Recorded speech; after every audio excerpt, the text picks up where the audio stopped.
Ever wonder what it was like to just be free? To adventure and explore without the white picket fence, the 8 to 5, and to throw away the golden handcuffs? Well, we did. So we bought a 1980 Downeaster cutter that had been neglected for decades, sailed her up north, rounding Point Conception, and making her way to her new home port on the central coast of California. We've been fixing her up and prepping her for blue water cruising ever since. Follow along our journey, leave us a comment, and if you like, press subscribe and hit that notification bell. With new episodes every Thursday, tune in weekly to watch our adventures towards hopefully becoming full-time cruisers. Thanks for watching!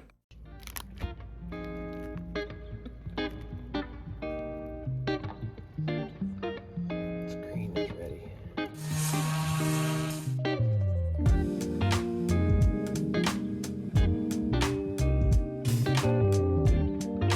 It was time to sand, fair, and paint the areas that had been covered by the stands and blocks prior to getting restood. We glassed over a section of our stem that had been involved in some sort of crunch or accident in the past. We also fared underneath the keel that was previously inaccessible because of the blocks holding it up. It was truly the last leg of this haul out.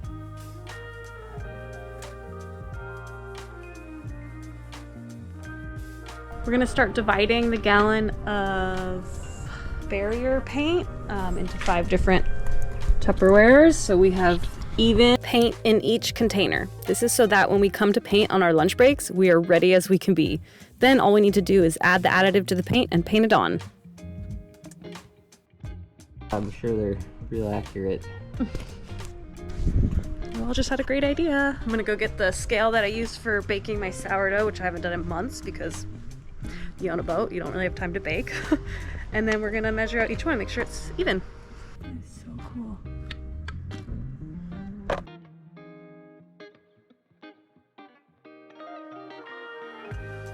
Hey, you guys, sit, wait.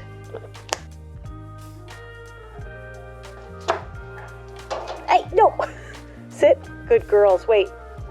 Ew, Ash, sit. Wait there. I was sent over here to go get some 233N, I think that's what it's called, and 2333N, and oh boy, one of these things, $50, but apparently we need it. Than we need, but here we are.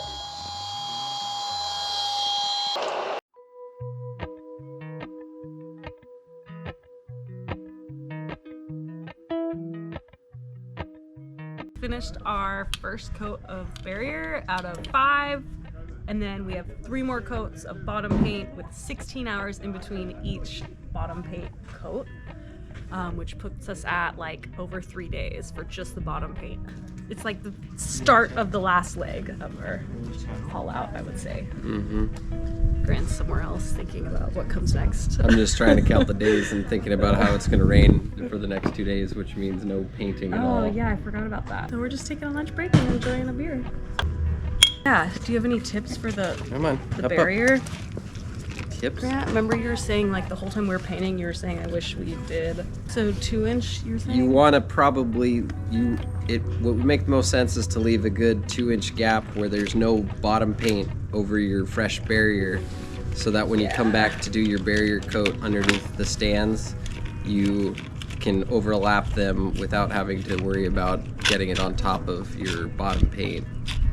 I didn't leave a big gap. I only left about a 1/2 to 3/4 of it, but So tip of the day, leave a little I border. hope we never have to do the barrier coat again, so it's Yeah, that's true. not really knowledge I need, but hopefully passing it off to somebody out there who's thinking about doing it. That's nice. So, cheers, lunch break. Time to sand the grounding plates.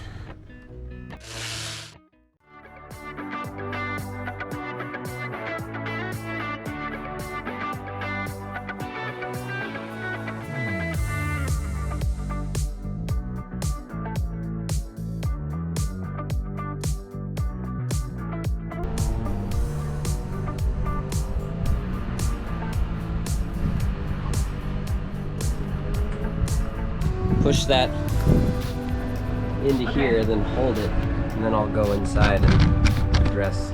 Okay. And then which way? Is it this one or this one? Okay. Can I go for it? Don't let the bolts come out. Okay, can I push it all the way, flush? All the way.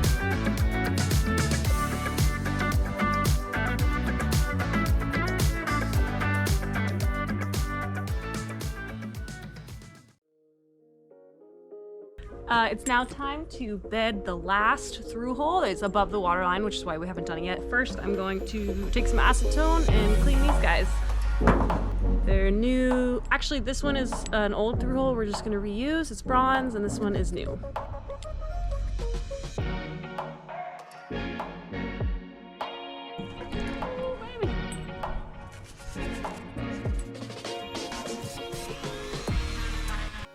The Dremel was used to clean leftover adhesive from the previous through hole.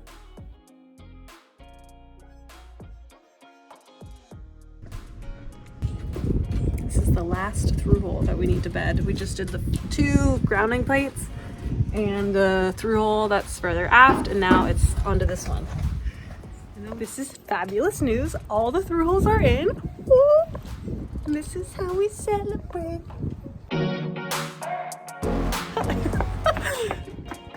Let's see if Grant is as stoked as I am. Babe, do you need help? I got something for you. Oh, the through holes are bedded. All the through holes are bedded. Woohoo!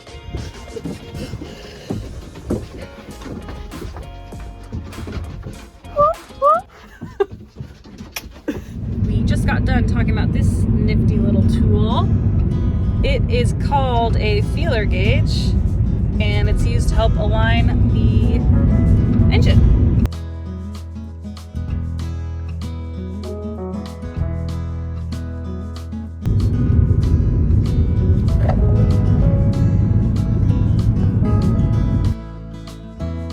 Our last major project before getting back in the water was aligning the engine.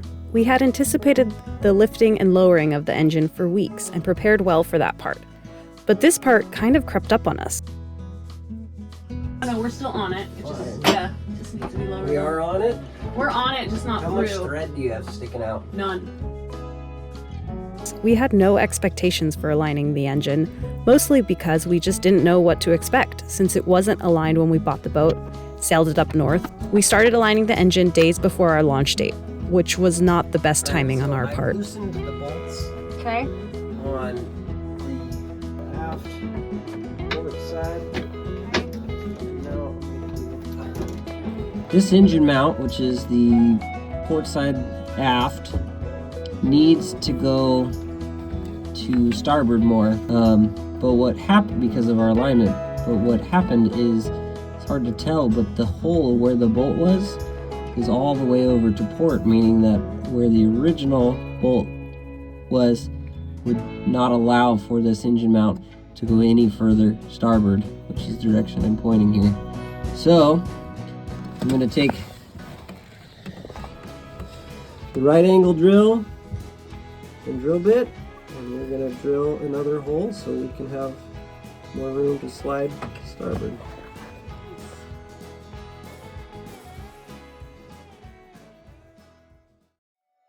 And now I'm going to take the feeler gauge. They say that you should do 1,000th Yeah. per inch of flange. So this is a Okay. 4-inch flange, so you want to do 4 thousandths, Okay. which makes sense, obviously. Like, Right. as the flange gets bigger, the misalignment can get more and more. But they do say max at 4 thousandths. So they do make bigger couplers. But... Okay, so it's loose on the top still. Okay. Not getting any drag. We want it loose or tight? No, we want it to be symmetric. Okay, got it. So you basically, if you could close the gap where you couldn't fit a 4,000th feeler gauge anywhere, Is that we good? would be done. Okay. Orientation like this. Yeah? So it's snug right like between here and here, Yeah. and then there's a little bit of a gap for the rest of it. Okay. So since it's about from your perspective, that's like what, like 1 o'clock, 2 o'clock? Yeah. So we need to bring the engine down, which is going to make that connection be more along this entire side. And then we need to bring the engine like this, which would make it close the gap. Does that make sense? Yep, that makes sense. I like the visual. Okay. It's really nice. What are you doing right now? So I'm pushing the transmission and the coupler together while twisting to try to make sure it's seated as deep as possible. So we gotta go tighter somewhere. So it's hard because we don't have a lot of room in here.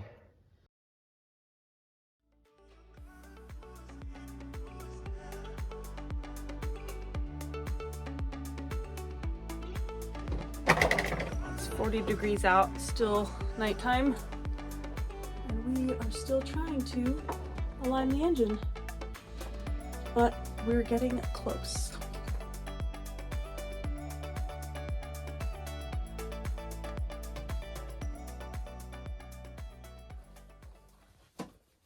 So, oh, got it.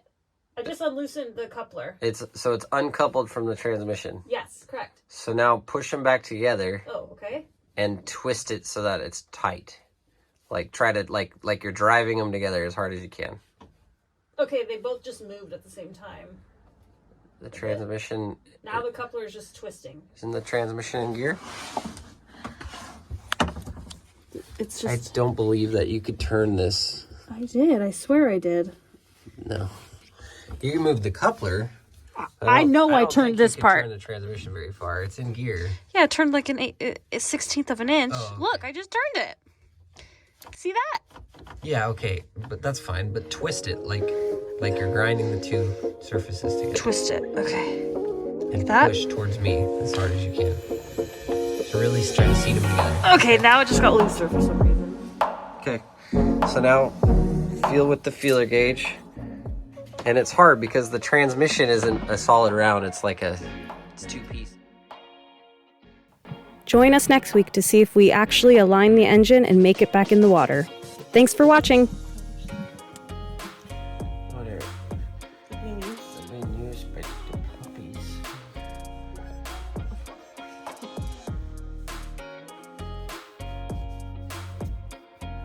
It was cold last night.